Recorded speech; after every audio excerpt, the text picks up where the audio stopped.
Après la tragédie, le recueillement. Hommes politiques, leaders religieux et citoyens américains anonymes se sont rassemblés pour une prière en hommage aux 5 policiers abattus jeudi à Dallas par un tireur avant d'être à son tour tué par une unité spéciale américaine. Si nous nous rassemblons aujourd'hui, nous ne pouvons pas être insensibles à la détresse de ce pays. Nous ne pouvons pas détourner les yeux quand l'injustice touche quelqu'un qui vote différemment, qui s'habille différemment, qui parle différemment ou qui a des croyances différentes. Parce que si nous ignorons cette tragédie aujourd'hui, elle reviendra demain. Les 5 policiers ont trouvé la mort lors d'une manifestation visant à dénoncer 2 récents épisodes au cours desquels des citoyens de race noire ont été abattus par des policiers de race blanche. D'abord à Baton Rouge en Louisiane et ensuite en banlieue de Saint-Paul au Minnesota. La question des crimes à caractère racial a du mal à être étouffée. Partout, on appelle donc à l'unité.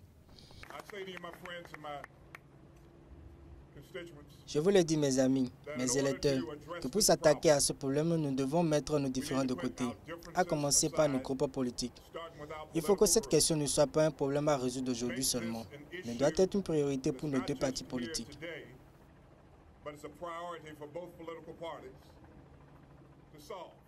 Selon David Brown, le chef de la police de Dallas, les tireurs semblaient organisés et bien préparés. Plus tard, on apprendra que Micah Johnson, le tireur abattu, était un réserviste de l'armée. En visite à Varsovie, en Pologne, pour le sommet de l'OTAN, le président Obama devrait écourter son voyage. Le chef de l'exécutif américain qui a appelé à des réformes au sein de la police est attendu la semaine prochaine à Dallas.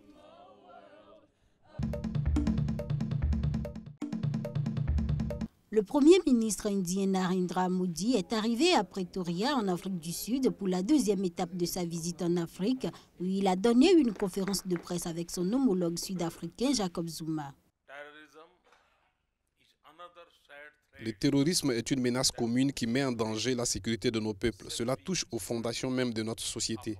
Le président et moi-même sommes d'accord pour que nos 2 nations restent vigilantes et coopèrent activement pour combattre le terrorisme, aussi bien dans nos régions que dans le monde.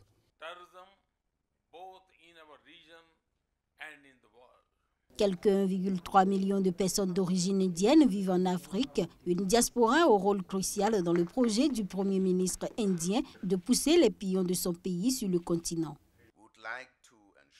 Nous voulons rassurer la partie indienne que l'Afrique du Sud est une merveilleuse destination touristique et la simplification du processus de visa en Afrique du Sud avec l'Inde a commencé.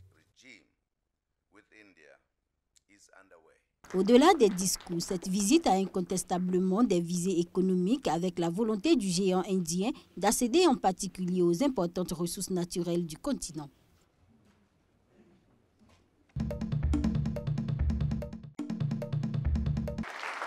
L'ancienne chef de la mission des Nations Unies au Soudan du Sud vient de sortir un livre à la veille des 5 ans du plus jeune pays du monde, alors que des tirs ont été entendus vendredi dans la capitale.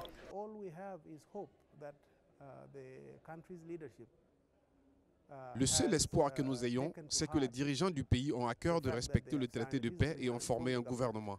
Ce qu'ils doivent faire à présent, c'est créer un plan pour sortir le pays de ses problèmes de sécurité, ses problèmes financiers et l'image qui en ressort pour avoir un programme clair.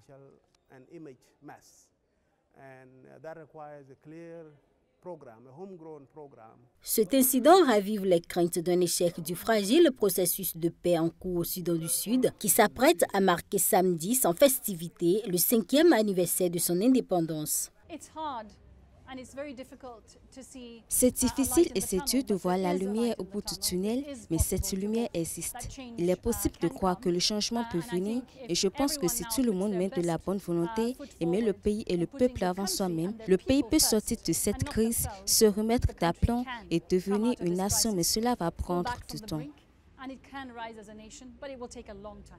Le pays tente de sortir d'une guerre civile de plus de 2 ans, débutée en décembre 2013 et qui a fait plusieurs dizaines de milliers de morts. Conformément à l'accord de paix, 1370 soldats et policiers ex-rebelles sont revenus à Juba pour garantir la sécurité de Marcha. L'armée gouvernementale affirme, elle, n'avoir conservé dans la ville que les 3420 soldats auxquels elle a droit.